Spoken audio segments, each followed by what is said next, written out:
হযরত শাহজালাল আন্তর্জাতিক বিমানবন্দরে এই মুহূর্তে রয়েছেন আমাদের সহকর্মী আশিকুর রহমান অপু। আমরা এখন সরাসরি যুক্ত হচ্ছি তার সঙ্গে। অপু, সৈয়দ আশরাফুল ইসলামের মরদেহবাহী ফ্লাইটটি কি বিমানবন্দরে অবতরণ করেছে?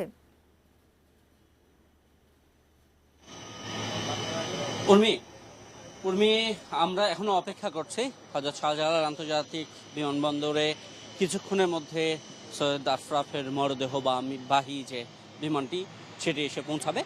সন্ধ্যা ঠিক 6টায় ফ্লাইটটি অবতরণ করার কথা, কিন্তু সন্ধ্যা 6টা বেজে গেছে, এখন অবতরণ করেনি। তবে কিছুক্ষণ ডিলে হবে এমনটা ভাবা হচ্ছে। তবে ফ্লাইটটি ঢাকা আন্তর্জাতিক বিমান বা ঢাকার কাছাকাছি একেবারে ঢাকার আকাশে অর্থাৎ শাহজালাল আন্তর্জাতিক বিমানবন্দরের দৃষ্টিসীমানায় রয়ে গেছে। আমরা এখন অপেক্ষা করছি। আমরা রানওয়েতে নেমে গেছে ইতোমধ্যে, আমরা দেখছি বিমানটি কিছুক্ষণের মধ্যে এটি আমাদের সামনে এই জায়গাটিতে চলে আসবে। আমরা লক্ষ্য করছি যে রানওয়েতে বিমানটি নেমেছে। আমরা দেখানোর চেষ্টা করছি, এখন রানওয়ের উপরে আমরা দেখছি বিমানটিকে। একটু জানিয়ে রাখি উর্মি যে আওয়ামী লীগের প্রেসিডিয়াম সদস্য এবং আওয়ামী লীগের সাবেক সাধারণ সম্পাদক দুইবারের, শুধু তাই নয়, সাবেক জনপ্রশাসন মন্ত্রী পদে থাকা অবস্থায় তিনি মৃত্যুবরণ করলেন এবং এবারও জাতীয় সংসদ সদস্য নির্বাচিত হয়েছিলেন সৈয়দ আশরাফুল ইসলাম। দীর্ঘদিন আওয়ামী লীগের সাথে তার যে ওতপ্রোতভাবে জড়িত থাকা এবং সৈয়দ আশরাফের সেই কথাগুলো এখন সারাক্ষণ টেলিভিশন এবং সামাজিক যোগাযোগ মাধ্যম কিংবা পত্রিকাগুলোতে ভাসছে। সেটি হচ্ছে যে আমাদের রক্ত বেঈমানি করে না। বাংলাদেশের স্বাধীন বাংলাদেশের প্রথম অস্থায়ী রাষ্ট্রপতি সৈয়দ নজরুল ইসলামের ছেলে এবং একই সঙ্গে জাতির জনক বঙ্গবন্ধু শেখ মুজিবুর রহমানের খুব বিশ্বস্ত সহচর সৈয়দ নজরুল ইসলাম, সেই রক্ত সৈয়দ আশরাফের। সেই রক্ত যে বেঈমানি করবে না, এটি কিন্তু সবশেষ তিনি যখন সাধারণ সম্পাদকের পদ থেকে তিনি যখন সাধারণ সম্পাদকের পদ থেকে ছেড়ে দেন দায়িত্বটি, প্রেসিডিয়াম সদস্য পদে আবার চলে যান, সেই সময় তিনি বলেছিলেন সেই সৈয়দ আশরাফুল ইসলাম এবং তার মন্ত্রণালয়ে তিনি খুবই জনপ্রিয়। বলা হয় যে যার মন্ত্রণালয়কে ঘিরে কখনোই কোনো অসন্তোষ বা প্রশ্ন দেখা দেয়নি। সবখানে সর্বস্তরের মানুষ, আমরা দেখি যে রাজনৈতিক জীবনে যারা থাকেন তাদের যেমন অনেক বন্ধু থাকে, শুভাকাঙ্ক্ষী থাকে, অনেক গুণাকাঙ্ক্ষী থাকে, তেমনি তাদের শত্রুর সংখ্যা কম থাকে না। সৈয়দ আশরাফুল ইসলাম এক্ষেত্রে বলতে হবে যে রীতিমতো ব্যতিক্রম মানুষ, কারণ তার মৃত্যুর পরে সেটা আরও বেশি করে প্রকাশিত হলো যে আমরা দেখলাম সৈয়দ আশরাফের মৃত্যুতে বিভিন্ন রাজনৈতিক দলের সদস্য যারা তারা কিন্তু আমরা দেখেছি যে সবাই এক বাক্যে স্বীকার করেছেন যে আমরা বাংলাদেশের রাজনীতিতে যে সুন্দর ব্যক্তিত্বের প্রত্যাশা করি, আমরা যে গ্রহণযোগ্য রাজনীতিবিদের স্বপ্ন দেখি, কিংবা আমরা যে কল্পনা করি রাজনীতিবিদ ঠিক এরকম হবেন, সৈয়দ আশরাফুল ইসলাম ছিলেন তারই আসলে জলজান্ত উদাহরণ, তারই জলজান্ত প্রমাণ। আমরা বিমানটিকে রানওয়েতে দেখেছি, আওয়ামী লীগের নেতাকর্মীরা অপেক্ষা করছেন, বিভিন্ন মন্ত্রীরা এসেছেন, সংসদ সদস্যরা এসেছেন এবং বিভিন্ন মানুষজন বিমানবন্দরে এসেছেন। তারা অনেকক্ষণ ধরে অপেক্ষা করছেন। বিমানবন্দরটি আপনারা এই মুহূর্তে দেখতে পাচ্ছেন, বিমানের সামনের অংশ। বিমানটি রানওয়েতে নেমেছে, স্থির হয়েছে, এখন সেটি একটু সামনে এগিয়ে আসছে এবং এই বিমানের ভেতরেই সৈয়দ আশরাফুল ইসলামের নিথর দেহ পড়ে আছে শেষ বিদায়ের অপেক্ষায়। আমরা বিমানবন্দরে দেখেছি যে আওয়ামী লীগের বিভিন্ন নেতারা যেমন এসেছেন, সাংবাদিকদের কিন্তু ব্যাপক উপস্থিতি, গণমাধ্যমের ব্যাপক উপস্থিতি, যেহেতু সৈয়দ আশরাফুল ইসলাম জনপ্রিয় রাজনীতিবিদ, এই শব্দটা আসলে ঠিক সেভাবে তার ক্ষেত্রে প্রয়োগ না হলেও তিনি জননন্দিত মানুষের ভালোবাসা পাওয়া রাজনীতিবিদ। অর্থাৎ যে মানুষটিকে, যে রাজনীতিবিদকে সব স্তরের মানুষ, সব দলের, সব মতের মানুষ ভালোবেসেছেন, সেই ভালোবাসা পাওয়া রাজনীতিবিদ। অর্থাৎ এই ভালোবাসা বিরল ভালোবাসা, যে ভালোবাসা সবগুলো পক্ষের মতালম্বীরা যে কোনো রাজনীতিবিদকে ভালোবাসতে পারে, বর্তমান বাংলাদেশে কিন্তু সেটা আমরা বলবো যে বিরল, এরকম উদাহরণ পাওয়া যায় না। যে যে দলের রাজনীতি করেন তাকে সেই দলের মানুষ যেমন পছন্দ করেন, সম্মান করেন, তার বিপরীত অনুসারীরা অন্তত তাকে ভালো না বাসলেও যদি মন্দ কথা নাও বলেন অথচ চুপ করে থাকেন। কিন্তু সৈয়দ আশরাফের মৃত্যুর পর আমরা দেখেছি সাধারণ মানুষ যারা সৈয়দ আশরাফ যে দলটি করতেন, আওয়ামী লীগের সমালোচনা করেন, তারাও বলছেন যে সৈয়দ আশরাফুল ইসলাম আসলেই বাংলাদেশের রাজনীতিতে বিরল এক ব্যক্তি। এই বিরল সম্মান সৈয়দ আশরাফের ভাগ্যে জুটেছে অথবা তিনি অর্জন করেছেন। দীর্ঘদিন তিনি মন্ত্রিসভায় ছিলেন। আমি একটু মনে করিয়ে দিতে চাই 1996 সালে যখন আওয়ামী লীগ 21 বছর পর ক্ষমতায় আসে, সে সময় তিনি বেসরকারি বিমান চলাচল মন্ত্রণালয়ের দায়িত্বে ছিলেন, প্রতিমন্ত্রী দায়িত্বে ছিলেন। ঠিক সে সময় আমরা দেখেছি যে হঠাৎ একদিন এই খবরটি কোনো পত্রিকা আসেনি, কোনো টেলিভিশন ক্যামেরা তিনি দেখে নেননি, কিংবা কোনো টেলিভিশন ক্যামেরা সেখানে পৌঁছায়নি, কোনো পত্রিকার সংবাদকর্মীরা জানতেন না, ফলো করে প্রচার হয়নি। কিন্তু বঙ্গবন্ধু শেখ মুজিব মেডিকেল বিশ্ববিদ্যালয়, যেটি পিজি হাসপাতাল নামে এককালে পরিচিত ছিল, সেখানে তিনি রক্ত পরীক্ষা করাতে গিয়েছিলেন সৈয়দ আশরাফুল ইসলাম। এবং সেই রক্ত পরীক্ষার জন্য তিনি সাধারণ মানুষের মতো লাইনে দাঁড়িয়েছিলেন। এবং ঠিক সে সময় সে হাসপাতালের এবং বিশ্ববিদ্যালয়ের যিনি অধ্যক্ষ, যিনি হাসপাতালের যিনি পরিচালক, তিনি চলে এসেছিলেন যে সৈয়দ আশরাফুল ইসলাম প্রতিমন্ত্রী, তিনি সাধারণের মতো লাইনে দাঁড়িয়ে রক্ত পরীক্ষার জন্য আছেন। তাকে অনেক অনুরোধ করা হয়েছিল লাইন ডিঙ্গিয়ে যেতে, কিন্তু সৈয়দ আশরাফুল ইসলাম সেই লাইনে দাঁড়িয়ে রক্ত পরীক্ষা করে তারপরে হাসপাতালের ঊর্ধ্বতন কর্মকর্তাদের সাথে চা খেয়েছিলেন। কিন্তু তিনি কিন্তু নীরবে, অর্থাৎ একেবারে নিভৃতে সাধারণের যে সারি, সেই সারিতে সব সময় ছিলেন। আমরা এই মুহূর্তে দেখতে পাচ্ছি আওয়ামী লীগের কেন্দ্রীয় নেতারা তারা আছেন, অপেক্ষা করছেন। বিমানটি এসে রানওয়েতে পুরো স্থির দাঁড়িয়ে আছে এবং মরদেহ নেওয়ার জন্য, গ্রহণ করার জন্য আওয়ামী লীগের বিভিন্ন স্তরের নেতারা, মন্ত্রীরা এবং সবাই অপেক্ষা করছেন। আমরা একটু চেষ্টা করব সেই দিকটিতে আপনাদের নিয়ে যাওয়ার জন্য। অপেক্ষা করছি বিমানের প্রবেশদ্বার খুলে, যেখান দিয়ে সৈয়দ আশরাফুল ইসলামের নিথর মরদেহ নামানো হবে, সেখানে আসলে প্রস্তুতি চলছে, আপনারা দেখছেন। একটু বলে রাখি, সৈয়দ আশরাফুল ইসলামের 2 মেয়াদে আওয়ামী লীগের সাধারণ সম্পাদক হওয়ার পাশাপাশি তিনি খুব গুরুত্বপূর্ণ মন্ত্রণালয়ে, স্থানীয় সরকার মন্ত্রণালয়ে যেমন দায়িত্বে ছিলেন, তিনি জনপ্রশাসন মন্ত্রণালয়, যে মন্ত্রণালয় কখনো প্রধানমন্ত্রী, কোনো আমলের প্রধানমন্ত্রী তাকে ছাড়া বা নিজের কাছে ছাড়া অন্য কারো হাতে জনপ্রশাসন মন্ত্রণালয় তুলে দেননি, সৈয়দ আশরাফুল ইসলামের হাতে কিন্তু মাননীয় প্রধানমন্ত্রী জনপ্রশাসন মন্ত্রণালয়ের মতো গুরুত্বপূর্ণ স্পর্শকাতর মন্ত্রণালয় তুলে দিয়েছিলেন। এবং এই মন্ত্রণালয়ের মন্ত্রী থাকা অবস্থায় তিনি তার সম্পর্কে বেশ কিছু কথা শোনা যাচ্ছিল যে তিনি নিয়মিত হয়তো মন্ত্রী হিসাবে তার কার্যালয়ে যান না, কিন্তু বাসায় বসে তিনি, তার মন্ত্রণালয়ের কর্মকর্তারা সবসময় বলেছেন যে সৈয়দ আশরাফুল ইসলাম এমন কোনো ফাইল ছাড়েননি যেটা তিনি নিজে দেখেননি। সবসময় নিজে প্রত্যেকটি ফাইল খুঁটিয়ে দেখতেন, প্রজাতন্ত্রের আমলাদের কাজে কোথাও কোনো ফাঁকি রয়ে গেছে কিনা তার অভিজ্ঞ চোখে সেগুলো সবসময় ধরা পড়েছে। প্রত্যেকটি ফাইল তিনি খুঁটিয়ে দেখেছেন। হয়তো মন্ত্রীদের কাজ বেশিরভাগ ক্ষেত্রে আমলাতান্ত্রিক এই প্রক্রিয়ায় স্বাক্ষর করে ফাইল ছেড়ে দেওয়া, সৈয়দ আশরাফুল ইসলাম কখনোই শুধুমাত্র স্বাক্ষর করেননি, প্রত্যেকটি ফাইল তিনি খুঁটিয়ে দেখেছেন, বসে দেখেছেন।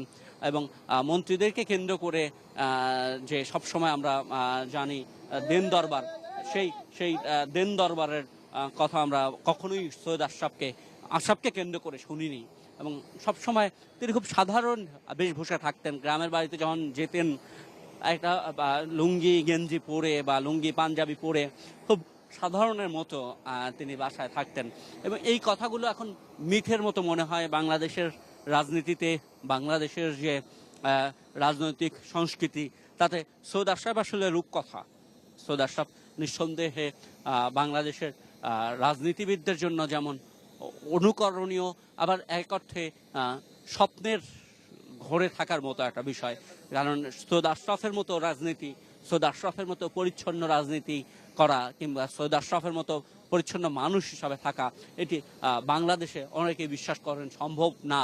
এই অসম্ভব বাস্তবতা যেটাকে মানুষ বলেন, সে অসম্ভব বাস্তবতার মধ্যে সৈয়দ আশরাফ ছিলেন, প্রমাণ করে দিয়েছেন এই বাংলাদেশেও স্বচ্ছ রাজনীতিবিদ, পরিষ্কার রাজনীতিবিদ হওয়া সম্ভব, পরিষ্কার মন্ত্রী হওয়া সম্ভব। আমরা সৈয়দ আশরাফের মরদেহের কফিন দেখতে পাচ্ছি। আপনারা দেখছেন যে কফিনটিকে বিমান থেকে নামিয়ে নেওয়ার কাজ চলছে। সৈয়দ আশরাফুল ইসলাম, যার রক্ত কখনো বেইমানি করেনি, যার রক্ত কখনো বেইমানি করে না, যার রক্ত আমরা দেখেছি বাংলাদেশের ইতিহাসে এরকম পরিচ্ছন্ন রাজনীতিবিদ আমরা খুব কম পেয়েছি। আমরা চেষ্টা করছি সৈয়দ আশরাফকে কেন্দ্র করে যে জটলা হয়েছে সেটা দেখতে। আমরা সৈয়দ আশরাফুল ইসলামের মরদেহ এখন এই মুহূর্তে তোলা হয়েছে, আমরা গাড়িতে তোলা হবে, বিমান থেকে নামানো হয়েছে, আমরা দেখছি সেই দৃশ্য। এই মুহূর্তে মানুষের জটলা। সৈয়দ আশরাফুল ইসলাম, আমি আবারও বলছি যে বাংলাদেশের রাজনীতিতে, বিশেষ করে এই একবিংশ শতাব্দীর রাজনীতিতে বাংলাদেশের রূপকথা। এই মানুষটি এমন ভাবে জীবনযাপন করেছেন, বাংলাদেশে রাজনীতি করেও এমনভাবে নিজেকে প্রমাণিত করেছেন যে বাংলাদেশের মানুষের কাছে এখনই আসলে অবিশ্বাস্য গল্প মনে হয় সৈয়দ আশরাফের জীবনগাথা। এবং আওয়ামী লীগের দুঃসময়ের কাণ্ডারি বলা হয় যে যখন আওয়ামী লীগ দলটিকে কিংবা রাজনীতিবিদদেরকে শেষ করে দেওয়ার চেষ্টা চলছিল, এই দেশে যখন সামরিক শাসন খুব শক্তপোক্তভাবে বিপদগামী লোকগুলোর ছত্রছায়ায় বাংলাদেশ চলে গিয়েছিল, যেটাকে আমরা কুখ্যাত 111-এর সরকার বলি, সেই সময় তিনি আপোষহীনভাবে, এই নরম, এই ভদ্র মানুষটি, এই বিনম্র মানুষটি আপোষহীনভাবে শক্ত অবস্থান জানিয়ে গেছেন গণতন্ত্রের পক্ষে। তিনি খুব শক্তভাবে সবসময় ছিলেন 111-এর সময়, এবং কোনোভাবে ছাড় দেননি, কোনোভাবে কম্প্রোমাইজ করতে চাননি। সৈয়দ আশরাফুল ইসলাম শক্ত, বিনম্র, ভদ্র, কিন্তু গণতন্ত্রের প্রশ্নে আপোষহীনতা ছিল তার। আমরা আরও দেখেছি যখন ঢাকা শহরকে অচল করে দিয়ে হেফাজতে ইসলাম এই ঢাকা দখলের চেষ্টা করছিল, তখন সৈয়দ আশরাফুল ইসলামের বিনম্র শান্ত রূপের মাঝে আমরা দেখেছি তার শক্ত বলিষ্ঠ কণ্ঠস্বর এবং তার কঠোর যে চেহারা, সেটিও আমরা দেখেছি তখন। সব কিছু মিলে সৈয়দ আশরাফ শুধু যে লোকটি ভদ্র, নম্র, যে লোকটি কখনো দুর্নীতি, অন্যায় কে, অপশাসনকে প্রশ্রয় দেননি, তিনি যে প্রয়োজনে কঠোর এবং শক্ত হতে পারেন তার একটা উজ্জ্বল দৃষ্টান্ত। আমি বারবার বলছি যে রূপকথার গল্প হয়ে থাকবেন সৈয়দ আশরাফ বাংলাদেশের ইতিহাসে, বাংলাদেশের রাজনীতির ইতিহাসে। রাজনীতিতে ভদ্র মানুষ, রাজনীতিতে সজ্জন মানুষ, রাজনীতিতে আপোষহীন, গণতন্ত্রের পক্ষে বলিষ্ঠ কণ্ঠস্বর, রাষ্ট্রের প্রয়োজনে সর্বোচ্চ শক্ত অবস্থানে থাকা, দলের প্রতি চূড়ান্ত রকম আনুগত্য, মন্ত্রী হয়েও সাধারণ জীবনযাপন, দুর্নীতিকে, দলবাজিকে প্রশ্রয় না দেয়া, অর্থাৎ এই বিষয়গুলোতে সৈয়দ আশরাফ ছিলেন নিঃসন্দেহে রূপকথার গল্পের একজন আইকন, রূপকথার গল্পের একজন চরিত্র। সেই বাস্তব চরিত্রটি এখন নিথর, বাস্তব চরিত্রটি এখন কফিনবন্দি হয়েই তিনি ঢাকায় শাহজালাল আন্তর্জাতিক বিমানবন্দরে এসে পৌঁছেছেন। তাকে গ্রহণ করতে এসেছেন আওয়ামী লীগের সর্বস্তরের নেতাকর্মীরা, আওয়ামী লীগের প্রেসিডিয়াম সদস্যরা এসেছেন, আওয়ামী লীগের বিভিন্ন সম্পাদকেরা এসেছেন, ঢাকার এবং ঢাকার বাইরের বিভিন্ন সংসদ সদস্যরা এসেছেন, মন্ত্রীরা এসেছেন। সবাই আসলে একসাথে এসে শাহজালাল আন্তর্জাতিক বিমানবন্দরে সৈয়দ আশরাফের মরদেহ গ্রহণ করছেন। আমরা দেখছি এই মুহূর্তে, আপনাদের দেখানোর চেষ্টা করছি। সৈয়দ আশরাফের কফিন এখনো তার সহকর্মীরা বুঝে নেননি, বুঝে নিয়ে আসলে এখান থেকে লাশবাহী অ্যাম্বুলেন্সে কফিন পৌঁছা দেওয়া হবে তার বেইলি রোডের বাসায়। সেখানে স্বজনেরা, বন্ধুরা এবং শোভনাধ্যায়ীরা, রাজনৈতিক কর্মীরা এবং সমাজের সর্বস্তরের মানুষ অংশগ্রহণ করবে, সেখানে শেষ বিদায় জানাবে সৈয়দ আশরাফুল ইসলামকে। আমরা দেখছি যে মরদেহের বাহিজ কফিনটি নিচে নামানো হচ্ছে, অর্থাৎ এখানে যে স্বাভাবিক রীতি ফুলেল শ্রদ্ধা সেটি জানানো হবে। আমরা সেটি দেখছি হযরত শাহজালাল আন্তর্জাতিক বিমানবন্দর এখন ভিভিআইপি টার্মিনালে লোকারণ্য বলতে হবে। সংবাদকর্মীদের ভিড়ের পাশাপাশি আমরা আওয়ামী লীগের নেতাকর্মীদের দীর্ঘক্ষণ অপেক্ষা করতে দেখেছি। তারা সবাই আছেন, মন্ত্রিসভার সিনিয়র মন্ত্রীরা আছেন, অপেক্ষা করছেন। একটু জানিয়ে রাখি যে সৈয়দ আশরাফের দাফনের আগে তাকে তার গ্রামের বাসা কিশোরগঞ্জ এবং ময়মনসিংহ নিয়ে যাওয়া হবে। আগামীকালকে তাকে জাতীয় সংসদ ভবনে রাষ্ট্রীয় মর্যাদায় গার্ড অব অনার দেওয়া হবে।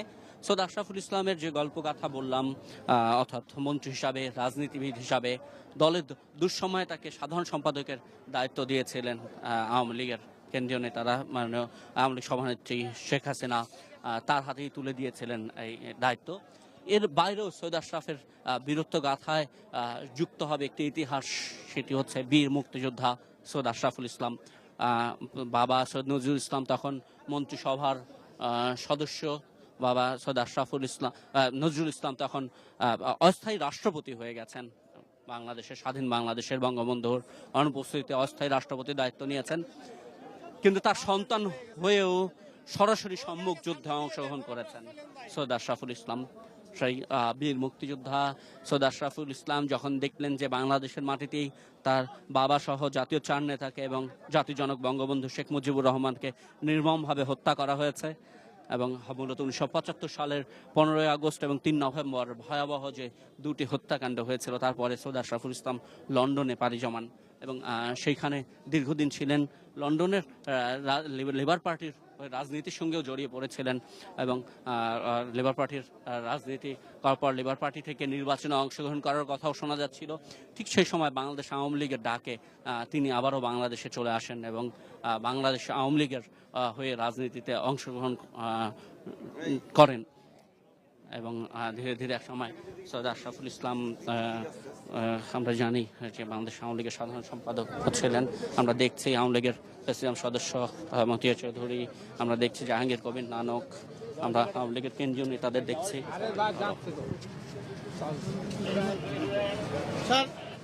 আমরা মুক্তিযুদ্ধের সময় সৈয়দ আশরাফুল ইসলামের গল্পকথা জানি। আমরা একটু মতিয়া আপার সাথে কথা বলার চেষ্টা করব। আমরা একটু মুক্তিযোদ্ধা সৈয়দ আশরাফুল ইসলাম, আপনারা একসঙ্গেই সে সময় স্বাধীনতার জন্য যুদ্ধ করেছেন, একটু যদি মনে থাকে সেই সময়টা। উনি চিরদিনই কর্তব্যে অনড় ছিলেন, অচল ছিলেন, একই সঙ্গে নম্রতা এবং দৃঢ়তার তার ভিতরে সন্নিবেশিত হচ্ছিল এবং তিনি কোনোদিনই কর্তব্যে, সেটা দেশমাতৃকার ডাকে সাড়া দেওয়া হোক আর গণতন্ত্রের ডাকে সাড়া দেওয়া হোক, স্বৈরাচারের বিরুদ্ধে আন্দোলনে সেই এবং অজ্ঞতা মূঢ়তার বিরুদ্ধে তিনি সবসময় অত্যন্ত দৃঢ়তার সঙ্গে, আমি ওনার চরিত্রের দৃঢ়তাটা বাইরে ওনার শান্ত চেহারা থেকে বোঝা যেত না, কিন্তু উনি অসম্ভব দৃঢ় ছিলেন ওনার বিশ্বাসে এবং ওনার চিন্তায়। আমরা কথা বলছিলাম মাননীয় মন্ত্রী, আওয়ামী লীগের প্রেসিডিয়াম সদস্য মাননীয় কৃষিমন্ত্রী মতিয়া চৌধুরীর সঙ্গে আওয়ামী লীগ নেতৃবৃন্দ প্রায় সবাই এসেছেন। আমরা দেখছি মাননীয় সেতুমন্ত্রী এবং আওয়ামী লীগের সাধারণ সম্পাদক ওবায়দুল কাদের তিনি আছেন। আমরা একটু জিজ্ঞেস করব স্যার। আচ্ছা, আমরা দেখছি মাননীয় আওয়ামী লীগের সাধারণ সম্পাদক তিনি মৃতদেহ গ্রহণের পর এখান থেকে বেরিয়ে যাচ্ছেন। আমরা একটা কথা বলেন ভাই,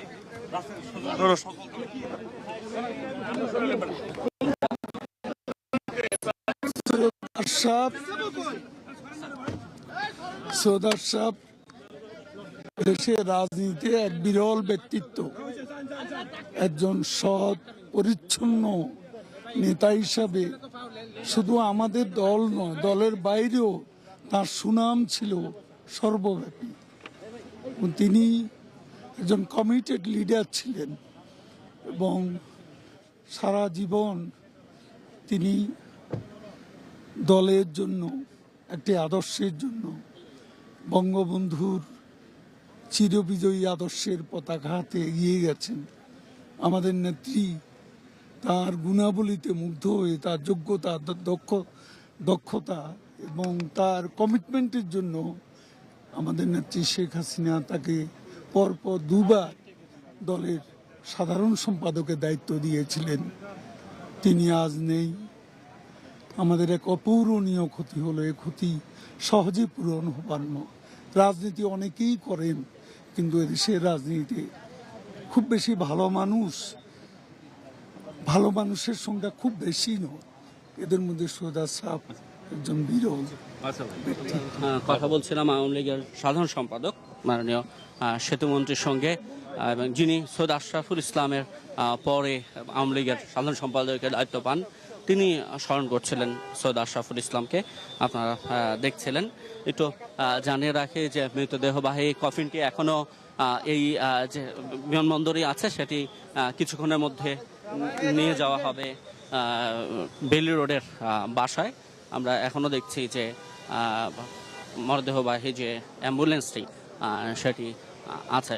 আমরা মোহাম্মদ নাসিমকে দেখছি, আমরা চেষ্টা করব তার সাথে একটু কথা বলার।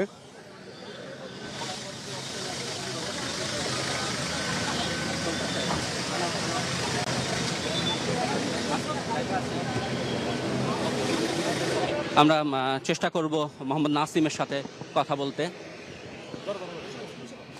আপনার দীর্ঘদিনের রাজনৈতিক জীবনের সহকর্মী। শুধু সহকর্মী নয়, সৈয়দ আশরাফ ছিল আমার ছোট ভাইয়ের মতো। আজকে আমার মনে হচ্ছে আমার আপন এক ভাইকে হারালাম। এত সজ্জন, এত সৎ এবং সাহসী ব্যক্তিত্ব ছিল আশরাফ। যখন আমরা খাদিজার বিরুদ্ধে আন্দোলন করতাম রাস্তার স্কোয়ারে, তখন সে আমার বাসায় থেকে আমাকে সাথে নিয়ে যে সেই আন্দোলনে শরিক হয়েছে আশরাফ। তারপর দীর্ঘদিন সে সবসময় আওয়ামী লীগের যুগ সন্ধিক্ষণে, যখন মাননীয় প্রধানমন্ত্রী শেখ হাসিনার আমরা কারাগারে 111-এর সময়, এই শহীদ আশরাফে আওয়ামী লীগের কাণ্ডারি হয়ে আমাদের প্রয়াত জিল্লুর রহমানের সঙ্গে থেকে যে সাহসী ভূমিকা রেখেছেন, যাতে সবসময় তার স্মরণ করবে। আচ্ছা, আশরাফের মৃত্যুতে শুধু আওয়ামী লীগ একজন ত্যাগী নেতাকে আমরা হারালাম না, আমার কাছে ব্যক্তিগতভাবে আমার কাছে মনে হচ্ছে একজন ভাইকে হারালাম, আমার আপন একজন ভাইকে হারালাম। শহীদ জাতীয় চার নেতার পরিবার একাত্তর ছিল বঙ্গবন্ধুর নেতৃত্বে আওয়ামী লীগকে গড়ে তোলার পিছনে যেমন জাতীয় চার নেতা ছিল একসঙ্গে ছিল, তেমনি বঙ্গবন্ধু হাওনার পরে জাতীয় চার নেতা পরিবারের সদস্য হিসেবে আমরা শেখ হাসিনার নেতৃত্বে আমরা কাজ করে যাচ্ছি। আমার এক ভাইকে হারানো শুধু না, জাতীয় চার নেতা একজন সন্তান, সে আজকে চলে গেল আমাদের কাছ থেকে। এই দুঃখ বেদনা ভোলার কিছু নয়, ভোলার মতো নয়। তারপরে আমি সশ্রদ্ধ শ্রদ্ধা জানাচ্ছি, বিনম্র শ্রদ্ধা জানাচ্ছি শহীদ আশরাফের প্রতি। কথা বলছিলাম জাতীয় চার নেতা আরেক নেতার সন্তানের সঙ্গে। তিনিও মনে করছেন তিনি আজকে ভাই হারা হলেন। বাংলাদেশ বিমানের যে বিমানটিতে করে সৈয়দ আশরাফুল ইসলামের মরদেহ এসেছে, সেটি আপনারা দেখছেন এই মুহূর্তে খুব সম্ভবত, এবং এই বিমানটি থেকে মরদেহ নামিয়ে এই মুহূর্তে তার বেইলি রোডের বাসার দিকে নিয়ে যাওয়া হচ্ছে। আমরা এক প্রকার শবযাত্রা বলে, অর্থাৎ তার পেছনে অনেকগুলো গাড়িও আছে, বিভিন্ন মন্ত্রীরা, আওয়ামী লীগের নেতৃবৃন্দ বিভিন্ন গাড়িতে করে ঠিক পেছনে আছেন। অর্থাৎ এই দীর্ঘ সারি বেইলি রোডে পৌঁছা যাবে সৈয়দ আশরাফুল ইসলামের বাসভবন সেখানে। এবং আপনারা জানেন যে অল্প কিছুদিন আগেই স্ত্রী শিলা ইসলাম মারা গেছেন ক্যান্সারে। দুজন জীবন সঙ্গিনী ছিলেন এবং দুজনে আসলে পরপরই মৃত্যুবরণ করলেন। মূলত স্ত্রীর মৃত্যুর পর সৈয়দ আশরাফ এক প্রকার নিভৃতচারী হয়ে যান। এমনিতেই নিভৃতচারী মানুষটিকে আর আমরা সেভাবে আর সম্মুখে দেখতে পারিনি। তারপরে দীর্ঘদিন তিনি ছিলেন চিকিৎসাধীন এবং দীর্ঘদিন চিকিৎসা শেষে তিনি লন্ডনে ব্যাংককেই মৃত্যুবরণ করেন। এবং আমরা খেয়াল করেছি যে এই অসুস্থ থাকা অবস্থায় তিনি জাতীয় সংসদ নির্বাচনে অংশগ্রহণ করেন। এবং বিজয়ী হন। শপথ নিতে পারেননি, শপথ নেওয়ার জন্য দেরি হবে নিতে, এই কথাটি জানিয়ে মাননীয় স্পিকারকে চিঠিও পাঠিয়েছিলেন। সেই শপথটি আর নেওয়া হলো না। তিনি 1996 সাল থেকে টানা সংসদ সদস্য নির্বাচিত হয়ে এসেছেন এবং সবসময় আওয়ামী লীগের রাজনীতির যে ইতিহাস, বিশেষ করে প্রধানমন্ত্রী শেখ হাসিনার নেতৃত্বে যে আওয়ামী লীগ, সে আওয়ামী লীগের রাজনীতির ইতিহাসে তিনি আইকন হয়ে আছেন। আমরা এখনো দেখছি বিমানবন্দর এলাকার ভেতরে, বিমানবন্দরের ভেতরেই আসলে এখনো এই অ্যাম্বুলেন্স এবং লাশবাহী অ্যাম্বুলেন্স। আমরা এই অ্যাম্বুলেন্সটি বিমানবন্দর থেকে বেরিয়ে ক্যান্টনমেন্টের ভেতর দিয়ে সরাসরি বেইলি রোডে চলে যাবে এবং বেইলি রোডে সেখানে তাকে শেষ বিদায় জানাবেন সহকর্মী আপনজনরা। এবং এই শেষ বিদায় জানানোর পরে মূলত আজকে তাকে হিমঘরে রাখা হবে ঢাকায়। আগামীকালকে জাতীয় সংসদ ভবনে তাকে রাষ্ট্রীয় মর্যাদায় শেষ বিদায় জানানো হবে এবং রাষ্ট্রীয় মর্যাদায় শেষ বিদায় জানানোর পরেই ইসলামের মরদেহ কিশোরগঞ্জে নেওয়া হবে আর যে নিজের এলাকা, সেই এলাকায়, এবং সেখান থেকে সেখানে সম্মান জানানোর পর তাকে সমাহিত করা হবে। সৈয়দ আশরাফুল ইসলামের শেষ যাত্রা বলতে হয়, সেটি আমরা এখন এই মুহূর্তে খেয়াল করছি। আমরা দেখছি সৈয়দ আশরাফুল ইসলামকে বহনকারী যে গাড়ি, সেটি বিমানবন্দর পার হয়ে চলে যাচ্ছে। আমরা একটু যানজটের কারণে গতি খুবই স্লথ, অর্থাৎ বিভিন্ন অন্যান্য গাড়িগুলো পাস হয়ে যাবে। তারপরে সৈয়দ আশরাফুল ইসলামের বহনকারী গাড়িটি এই রাস্তা ধরে ক্যান্টনমেন্ট হয়ে চলে যাবে। আমরা দেখছি যে শেষ যাত্রার জন্য রাস্তা পরিষ্কার করে রাখা হয়েছে এবং সৈয়দ আশরাফুল ইসলামের মরদেহবাহী অ্যাম্বুলেন্স এই মুহূর্তে বিমানবন্দর ছেড়ে বেরিয়েছে, ক্যান্টনমেন্টের দিকে যাচ্ছে। আমরা দেখছি ক্যান্টনমেন্টের দিকে রওনা হচ্ছে, বিমানবন্দরের গেট ছেড়ে বেরিয়েছে এবং কিছুক্ষণের মধ্যেই বেইলি রোডে স্বজনেরা তার মরদেহ গ্রহণ করবে। ঢাকা আন্তর্জাতিক শাহজালাল আন্তর্জাতিক বিমানবন্দর থেকে সৈয়দ আশরাফের যে মরদেহ, সেই মরদেহ এই মুহূর্তে ঢাকা সেনানিবাসের ভেতর দিয়ে তার বেইলি রোডের বাসভবনে নিয়ে যাওয়া হচ্ছে।